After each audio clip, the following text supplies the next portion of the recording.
basketball analysis with over 70 years combined experience. The Bob Ryan and Jeff Goodman podcast is brought to you by Prizepicks and the Gametime app. It's time for Bob Ryan, Jeff Goodman, Tanguay along for the ride. Brought to you by Prizepicks, the exclusive daily fantasy partner of the CLNS Media Network. Pick more, pick less with Prizepicks. Guys, some major trades. I mean, big-time stuff going on here.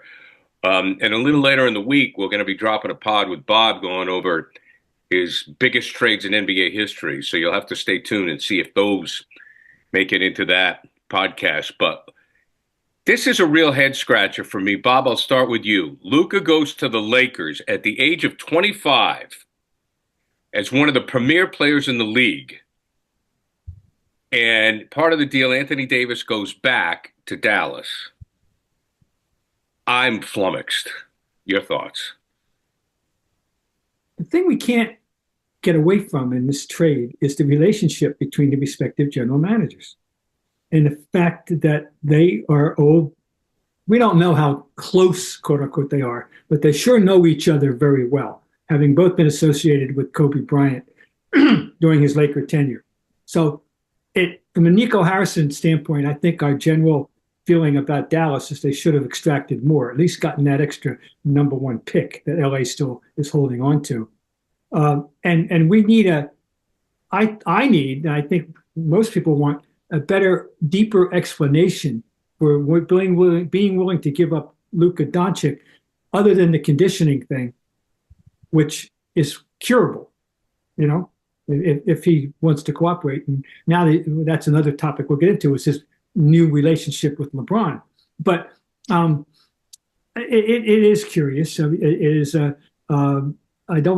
We can't find a historical parallel of a star, when I even say superstar, that young being traded. We can talk about other major big people that were traded, but they were older. And it's, by the way, Anthony Davis isn't going to make them as good as he is. And we've talked frequently about how good he is when he's out there. But this isn't going to propel them back into the finals. No, then no. So it's curious from Dallas. I want a better reason for Dallas.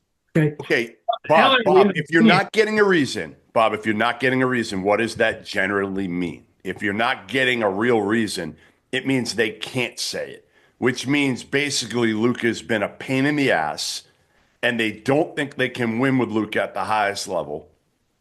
And he set his own rules. I remember, I think you and I were there together a few years ago when Dallas came into Boston, and you and we're talking to Carlisle after the game.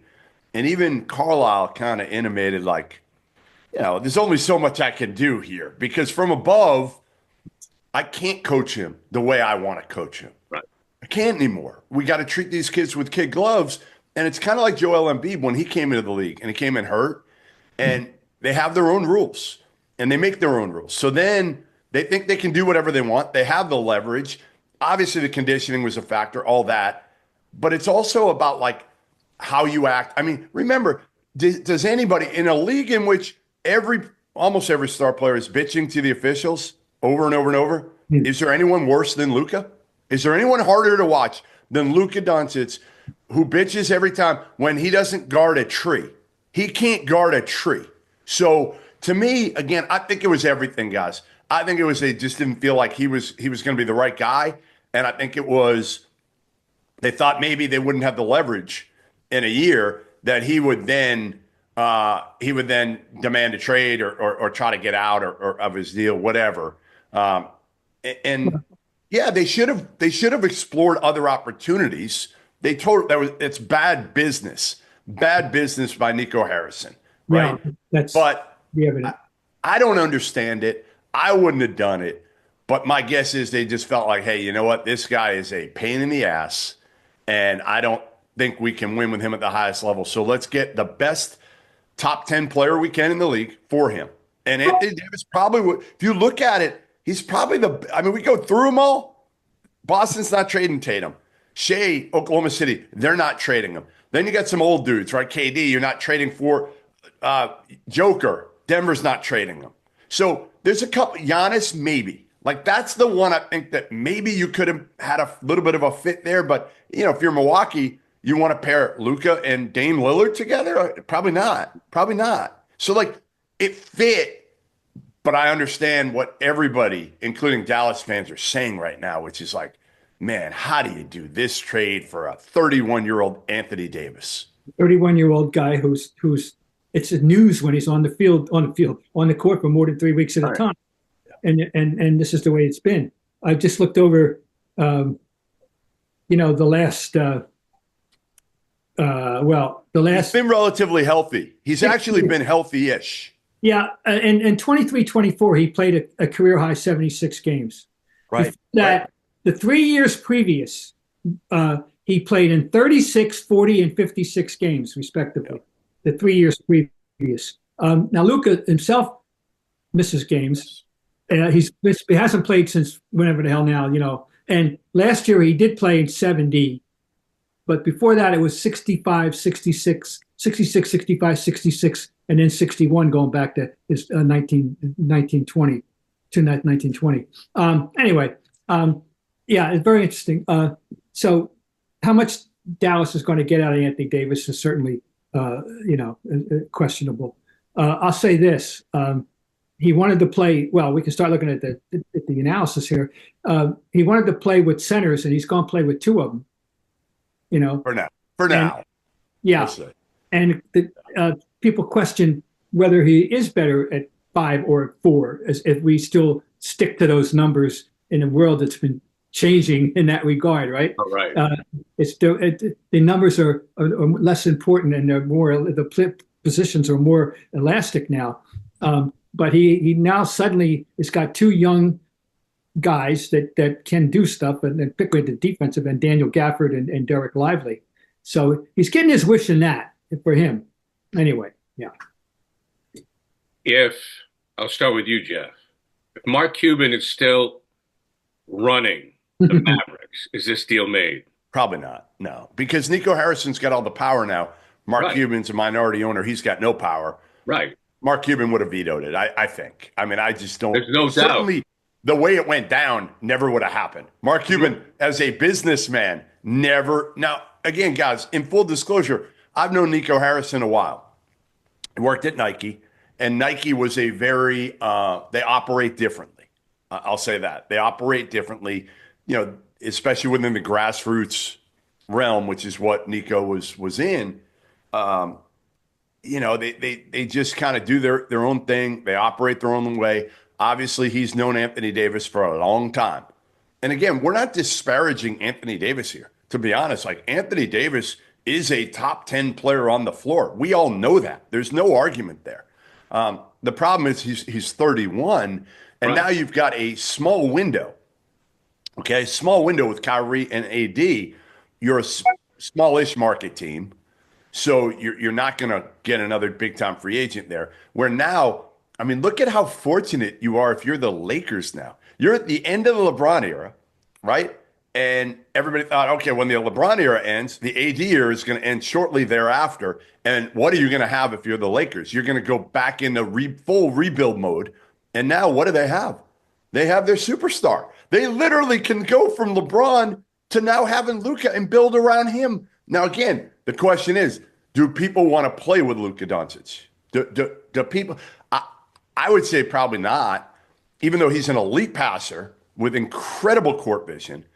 It's dribble, dribble, dribble, dribble, dribble, dribble. Right. I'll give you the ball with like 3 seconds left. I'll throw a no-look pass or whatever. But I'm gonna dribble out that shot clock and take the air out of the ball and then make a pass. Like, he could be so much better, guys. That's the hard part of watching Luka is if he just had his head on straight, he could be so much better. And he's been a 5-time all NBA guy. That's like everybody thinks is a top 5 player in the league. And we're saying this, or I'm saying this. Well, which brings us to the most intriguing question that comes out of all this is how's he going to play with LeBron and vice versa? They're both totally ball dominant.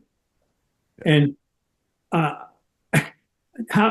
so just good luck JJ. I just want to see how this is going to work out. I think everybody's curious about this. Is LeBron going to sacrifice himself and suddenly become a catch and shoot guy in deference to Luka? Luka going to make that concession? And I don't know how. This is. Don't you think, Bob? Don't you think this is the best thing for Luka, though, to happen to Luka in a way now, because he's a guy who didn't take care of his body, who doesn't always play the right way, and now he gets a year and a half probably. That sense, it could absolutely be. That could be. There's no question about that. We go for if this conditioning thing is as atrocious and as egregious and as unprofessional as it sounds, he's going to be in the company of a man who spends, we're told, $1 million a year. I said million in case anyone is watching and listening. Imagine, Gary, if Bob spent $1 million a year on his body, what he'd look like. LeBron spends a lot of money, however much, on his body, and it has enabled him to play at an extraordinarily high level at age 40. And Luka, LeBron's going to want to take him under his wing in that regard. And I'm sure those are the instructions from above, that one of the aspects of this, LeBron, is that we need you to show this guy the way in that regard. So there's a lot to look forward to in that different regards with the Lakers. I have two thoughts on this. I'll start with the positive one. From a Laker perspective, and as a basketball fan, I'm looking forward to seeing them play together, because I think if they do decide to play the game the right way, I think they can kick some major ass. I mean, there's no doubt. You take a look at the West now. If these guys decide that the goal is to win the West, I mean, they could do it. I mean, in my opinion, they could certainly do it. And when they get into the playoffs, look out. So we saw Larry Bird do that with his body. If Luka decides to do that with his body, who knows? But Bob's right. Probably the only player that could do it would be a LeBron, right? Somebody of that level, somebody of that status could get him to say, look, kid, you could be even greater. Now, having said that, if I'm the Mavericks, there's no way in hell I'm trading this guy. I don't care, because I think he's a once-in-a-generation player. And he's 25 years old, and that's what we forget about this. He's 25. He's so young. You take a look. We were on Tatum's ass at 25, and look at the player he's become. Did anybody think that Jason Tatum would win an NBA championship with his defensive rebounding? I did not. You did. Yes, you did. I just thought. Okay, fine. Will you just let me make my point? Yes. Okay, Mr. Know-it-all. Yes. No, right, I'm not a know-it-all, but I do think it. Nobody else did. All right, Jeff. Okay. No, but he matured. Your point is well taken. Yeah, none of it. Yeah, thank you. I mean, Jeff knew, because Jeff saw him play, kindergarten. But my point is like, he's only 25, and I just think of all the guys who have. I mean, Butler changed after 25, got his team to a finals. Bird, remember?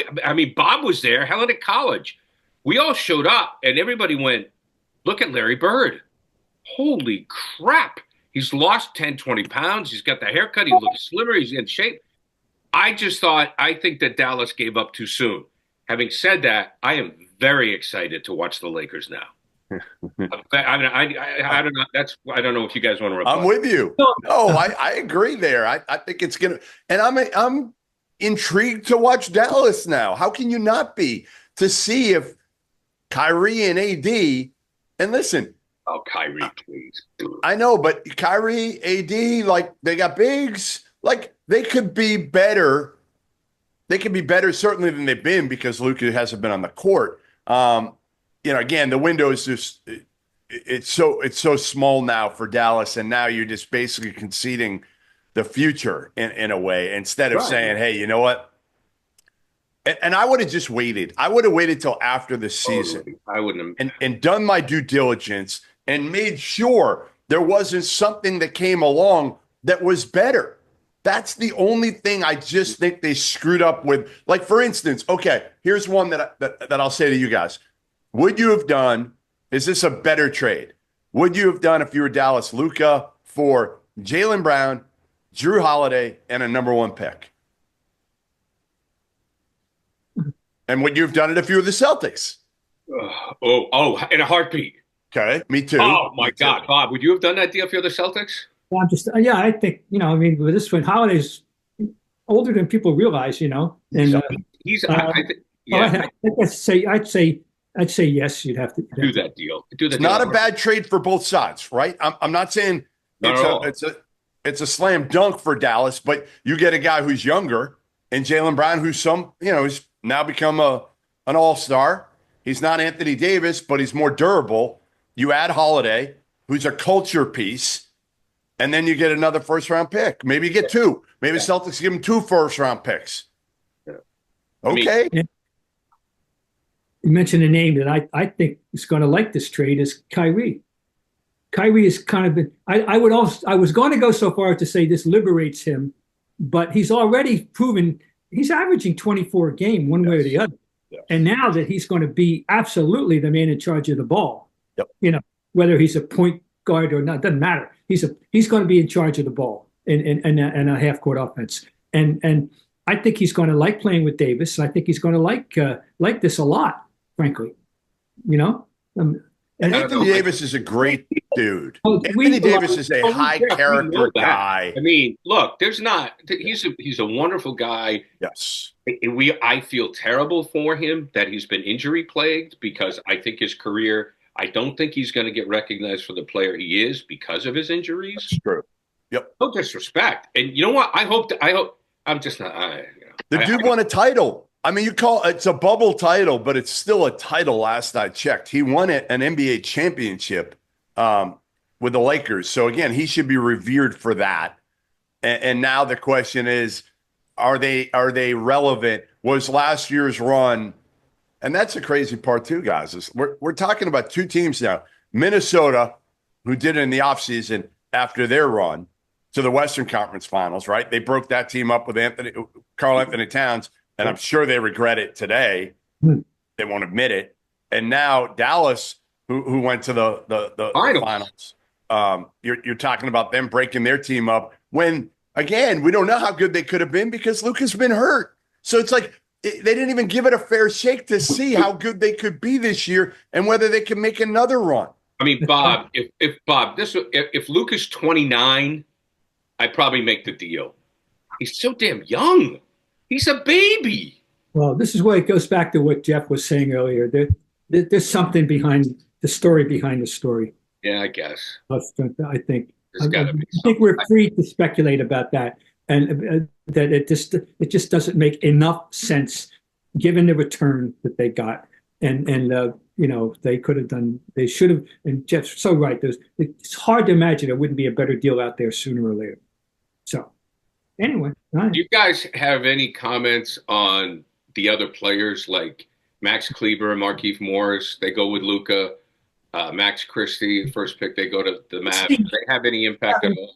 Christie, he's sneaked up on me. He's having something of a year. He might be a growth stock to some degree. The Morris, he is what he is. It's fine. It's not that important. No, but maybe Christie's would you go so far, Jeff, as to say, I won't say hidden gem, but possible surprise element? Yeah, he'll be a nice player. He'll be a nice piece. That's what he is. But again, the big thing people are up in arms for too is they only got 1 first-round pick, and it could be a late first-round pick. So it's almost like, in a way, it was a straight-up trade, and you traded a 25-year-old who most people feel is better. Again, I don't know if he's better, Luka, than AD. When they're both on the court, I think you can make a case. I take Luka over AD because he's ball dominant. But again, they're close. They're close when they're on the court. Yeah, but you lost 5 years. You lost 5 years, and you lost a guy you can build your franchise around. Like when I see all the writings about it, Jeff, about like AD, they all talk about, well, defense. I mean, the guy's a complete player. Yes, he's God, man, we're better defenders than Luka. I mean, who cares? But AD is a complete player. Again, it's just he's 6 years older and he's been injury prone. So I don't know. You have to go ahead, Bob. Just to say, this is the most notable one-on-one, one-to-one. I'm calling it one-on-one because the other players aren't that important. I agree. This is the most amazing trade involving 2 upper echelon players for each other that I've ever seen, that anyone's ever seen. We've had upper echelon players get traded for package deals, but and all that, but not for each other. And this is I can't think of a more notable elite player exchange one for one in that regard as this is. It is NBA history. And again, later in the week, Bob will be dropping a pod on the. Oh yeah, we got it. He's already doing it. Lots of info on this. Okay, so now let's get to this other deal, 7-player deal. And I had to write. Oh my God, did I forget to write this one down? I think I did forget to write this one down. I got it here. Yeah, good. Roll. Oh, I did. I forgot to write it down. Oh yeah, here it is. Never mind. Here it is. I can't read my own handwriting. De'Aaron Fox goes to the Spurs, so he gets placed to Wemby, and then Zach Levine goes to the Kings in a 7-player deal. What do you got on that, Bob? First of all, who is, just so people, I'll just run quickly over Zach Levine's resume. He'll be 30 years old on March 10th. Okay. He's a career 20-point shooter, again, scorer. This year is having a career year of 24 a game. He's shooting 38.7 from the 3-point line, and a career. He's shooting 45% from threes this year. Now, he's a 2-time All-Star, a 2020 Olympian, and a 2-time slam dunk champion, which means nothing in this trade. But that's who Zach Levine is. But he has been, as Jeff well knows, a walking trade guy all year, a trade deadline guy. The Bulls have absolutely been dangling him out on that flagpole to see who's going to salute all year. So that's number one. De'Aaron Fox is 27, 1-time All-Star, 1-time third-team All-League. He won the Clutch Player of the Year award, which I didn't even know existed 2 years ago. He's a 1-time leader in steals. He's a career 21-point scorer. This year, a career high 25. But interesting thing about De'Aaron Fox in the modern game, guys, he's a career 33% 3-point shooter, and this year is shooting 32. Okay. He also averages 6 assists a game, both career and this year. He goes to San Antonio, and suddenly they got a deep backcourt, I think. And they got a good rookie, in Stephon Castle. And they got Chris Paul. So suddenly they got an interesting backcourt.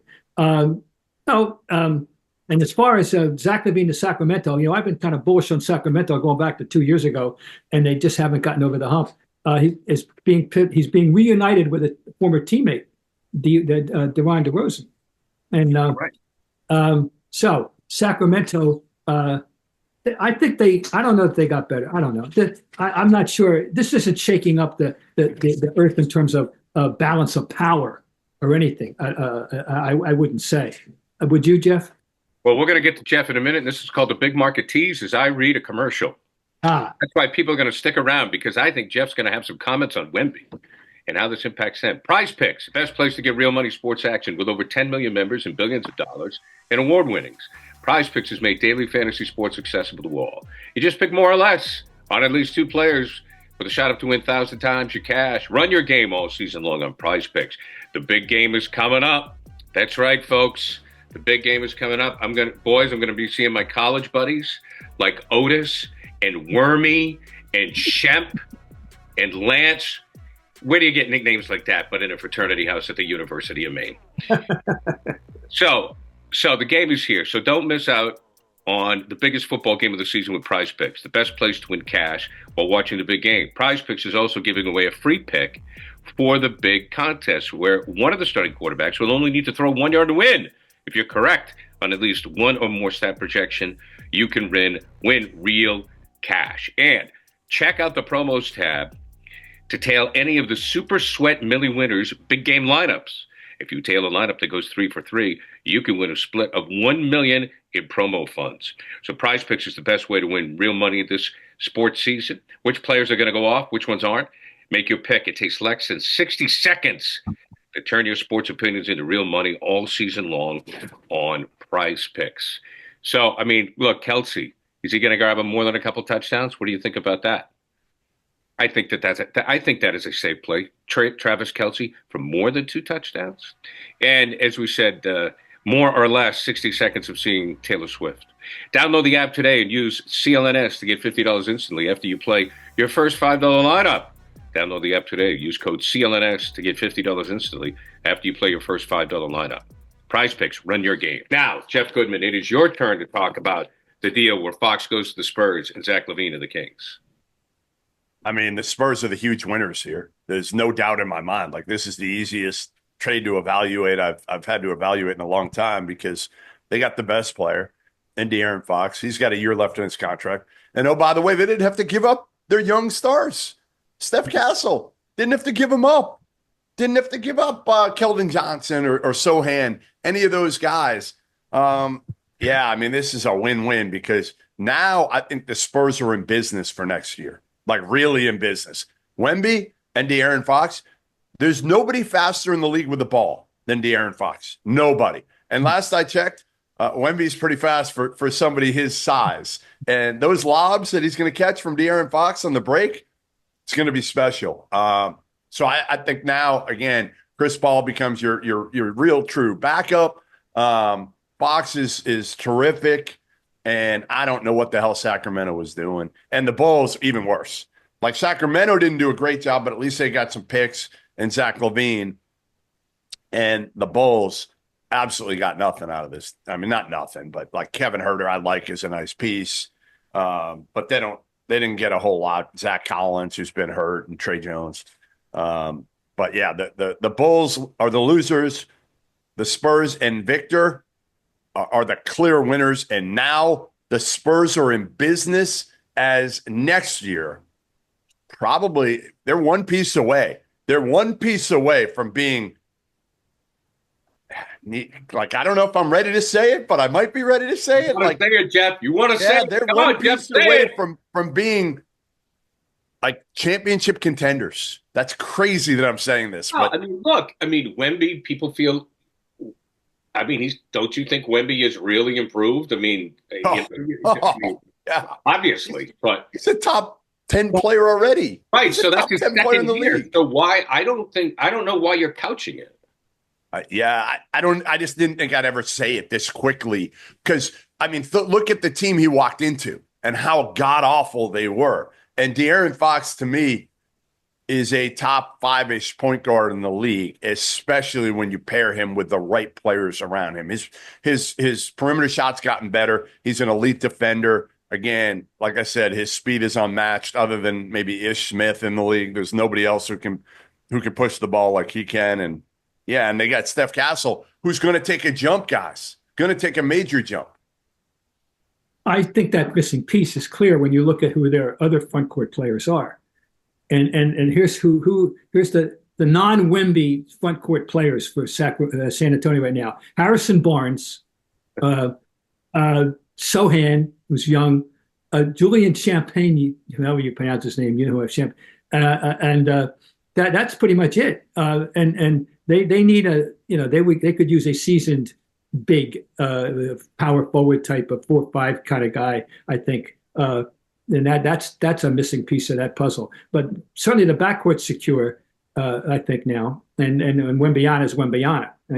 He's a force of nature that we have never seen before. So they're intriguing, yeah, absolutely. And I agree with Jeff in that they've taken a step forward, but they're not ready to take the final step. But yet another team, that's in the West that is fun to watch. Go. Yeah, I mean, when I look at the West, I'm just not that impressed. We'll have to wait and see what this deal means for the Lakers. But if the deal works out for the Lakers, in my opinion, they should move to the top. That's if everything works out. If all the players buy in, everybody's doing what they're supposed to do. But I mean, the Thunder, the Grizzlies, and the Rockets, and I think the Nuggets are underachieving. But the Thunder, the Grizzlies, and the Rockets are very good teams, and they're fun to watch. And Bob, I'll start with you on this. But do you think they're world beaters? I mean, we're not talking about like dynasties here. No. We're talking about, I love the phrase, the idea of growth stocks. And, and certainly the Grizzlies and and the Rockets are growth stocks right now. They're not there yet, but they're worth investing in. Question is OKC on the verge of being a colossus or just a pretty good team? Are they going to be the Celtics and Lakers of the 80s? Or are they going to be the Bucks of the 80s? And I think the Bucks. Okay, well, so that's what I mean, the door's open for somebody. And by the way, the Lakers, we have to. I mean, I'm surprised we haven't hit this yet. Here's what passes as their center. If anybody cares about Jackson Hayes, and now they got Maxi Kleber. Is he hurt at the moment? I think. And who? Nobody. I mean, the rest of this, the front court. We're talking about Rui Hachimura. Now they got McKeith Morris, Dorian Finney-Smith, who's helped them. Jared Vanderbilt has just come back, and he's a defender. We know that. And Cam Reddish.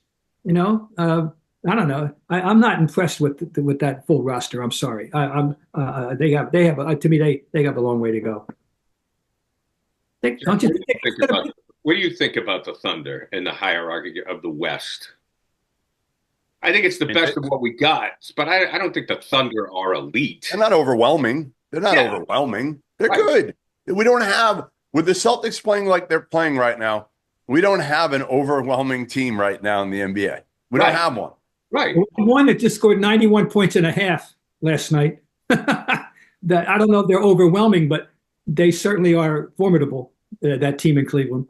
But you're right. There isn't. Well, the other thing, the X factor we don't know about Oklahoma City by April and May is Chet Holmgren. Will he be a factor? Oh, right. Oh, how much of a factor?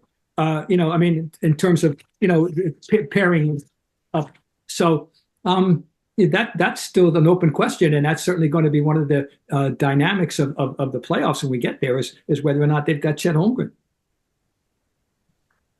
It's going to be interesting, but this deal for the Lakers has changed. It changed everything, and it just decide if the players want to show up and play. I think the Lakers can do some damage. The West just isn't that great. I mean, that's it. Before we exit that, what do we make of LeBron's role, which is a non-role in all this, and LeBron's finding out this? Oh, do you believe this? Come on, do you really believe that LeBron didn't sign up on this trade before it happened? That Rob Pelinka would make this trade and Jeannie Buss would make this trade without going to LeBron and saying, "Hey, you're sure you're good with this?" Why would they lie then? What is the point? Because they're taking the pressure off GM LeBron. Because everybody thinks LeBron runs the Lakers and he's the general manager. So I think that's all this is. They're trying to take the pressure off. All right. No, I know what you're saying, Bob. I know what you're saying, and I thought the same thing. But then I thought LeBron's response would be, "Okay, we're better."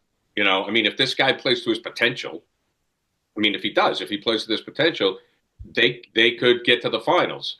But I can see them saying, we're going to take. And also, I don't know if LeBron wants Anthony Davis to know that he okayed the deal. That too. Yes. That too, Because then you're pissing off. Think about it. Now, again, Rich Paul, he reps both of them. So you would think Anthony Davis knows what's going on here, but maybe he doesn't. Maybe Rich Paul is trying to take some of the pressure off of LeBron and keep those guys at least where they're friends, instead of basically saying, "Hey, LeBron had a big part in this thing." Imagine if they came out and said that. Imagine if they came out, Bob, and said, "Yes, LeBron was a big part of this trade. We made sure he was okay with it." Then everybody runs with that of, "Hey, LeBron wanted AD gone." One thing before we leave the topic, and I didn't know this until this morning, that there is a historic mutual admiration society factor in this deal involving LeBron and Luka. That when Luka entered the league, he stated categorically that his favorite player, his idol in a sense, was LeBron James, and that 3 years ago LeBron went on record as saying his new favorite player in the league, the guy whose game he thinks is really something special, was Luka Doncic. Now, how much any of that is, I'm just saying. Bob, I think it's very important. Bob, I think it's you kind of buried the lead a little bit. I think it's the lead, because Jeff is probably more in touch now than you and I. Oh, definitely. That's how that's how players work. Everybody's making hundreds of millions of dollars. So it's not the money. Everybody's rich, right? Everybody's got a sneaker deal. So it's then they want to play with their guys. And I think that is I think it is the important part of this deal.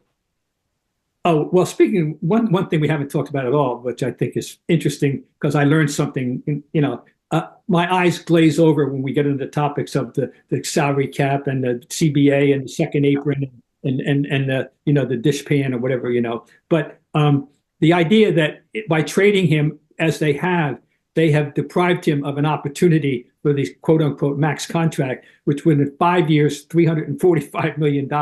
Not that he's going to starve. We're going to have a charity benefit for him now that he's going. I'm just saying these numbers are just, beyond any of our comprehension. I mean, and I love Jaylen Brown. I'm a fan, but every time, he still makes some boneheaded plays, and I go, that's $350 million. And I mean, even Tatum. Tatum's a great player. I don't think he's worth $350 million, but I'm just an old bastard. So, but Bob, I think you hit on it. If that's still the case, if Luka worships LeBron, he'll get in shape, he'll play hard, and it'll work. And if they decide to play together, look out. I mean, look out. All right. We'll do a quick Celtic note coming up. But before we go, I got to tell you about Gametime. But here's a perfect example of how Gametime works. You get the Gametime app. It's a big G. Put it on your phone. One time, we were down in Pennsylvania. I was with my daughter, and we said, I wonder what's going on with the Sixers. So right on the Gametime app, there was tickets for the Celtics-Sixers game. So we had a great chance to go in and see Philadelphia and the Celtics, which the Celtics won that game. We sat next to some very irritable Philly fans. Shocking. By the way, all these Philadelphia Eagle fans are just hilarious. Bob, I know this is close. Philly's close to your hometown, but the Philly Eagle fans on Instagram, I mean, it is pure comedy if you have a chance to check it out. So you go to Gametime, you get the tickets, and it's terrific. And then you can even go with the Gametime picks that makes getting tickets even easier because it filters out all the fluff and lets you get to the ticket that you want. They have the super deal. It's amazing. It is the best deal on the website that particular day. You also have seat views before you can buy them, on-time ticket delivery, lowest price guarantee, event cancellation protection, and so forth. So download the Gametime app today and create an account. So Gametime, that's the way to do it, folks. What time is it? It's always Gametime. All right, let's get back to it. I'm watching the Celtics game last night. I know I'm pretty sure Bob is too because I was texting him. So I sit down, and this is the average fan. I'm an average fan now. I'm not in the media. And they're down by 20, and I go, screw this. I got other stuff to do. And then I check back in the second half, and then they make a run, and they go on to win the game, which, Bob, they should have, considering who was on the team for Philadelphia. I mean, it just goes to show when they want to put in the effort, and they went on to win 118 and 100. Philadelphia didn't have anybody. They had one of their best players, and that was it. I didn't see the whole game. We went to the movies, and we were better off. Jumped in, turned it on immediately when I got in the car, and it was and to hear that they had already been down 11, and they cut it to the first period. They cut it to 2, and then Philly ran off a run and headed up, and it was 15 at the half. We went to eat, and we went in, and it was a place where the game was on. So from that point on, we monitored the remainder of that game from halftime, this whole second half at the restaurant, at the bar, and watched the game. And when it got to be 21, I remember saying to Elaine, "Well, it's such a sad state of affairs when we have several candidates for worst loss of the year, and this is just this is another one." Yeah. Now, and then, you look up, and I kind of got distracted, and then, it's down to 10. Oh, what do you think, And then we watched it very closely from that point on. Okay. So you want to call it, it's numerically, it's the second biggest comeback in this group's history, own history. One of the big comebacks ever, 26. And yet you have pointed out why it can't be in that category when you consider who they played. Philadelphia did not have 4 rotation players. They had Maxey, that was it. They did not have Embiid. They didn't have George. They didn't have Drummond, and they didn't have. There's another rotation player. I forget they didn't have. And it was disgraceful. But then again, they just were coming off a win over a depleted New Orleans team, whom they should have beaten. I don't care what the game was in somebody's living room. They should have beaten New Orleans by 15 or 20, and they were lucky to beat them on a great shot by Tatum with 3 seconds to go. So anyway, that's how they're playing now. So I'm going to ask the question posed. I'm going to stop off the soapbox. How do we feel about them today? Given that, does this feel like a win? Does it feel like how do we feel about this team at this point in time, given these last couple of games and where they? I mean, you can't trust them completely. No. You can't trust them. That's the problem. Is again, like they don't look like the same team from a year ago. They don't look like the same team, and I don't know what it is exactly. Again, the shots aren't falling as much. Obviously, they're not defending at the same level. They don't play defense at all. Yeah, and they're not. They just don't look like they have that same focus and hunger that they had a year ago at this time. Yeah, I mean, they're lazy. Right. They're lazy. And it's weird. They're lazy because a team with Derek and Drew Holiday's fallen off. Right, Drew's also. That was not right. Age is catching up. Yes, totally. So, to me, again, and Derek White's confidence was shaken there for a while, I think, and that's who Derek White is, right? Like if things are going, I just think he's one of those guys that needs his confidence, and if he loses that, he's not the same player. But can they flip this thing? Sure. I mean, again, I just don't think there's another team that you look at and you're like, man, I'm scared of the Cavs.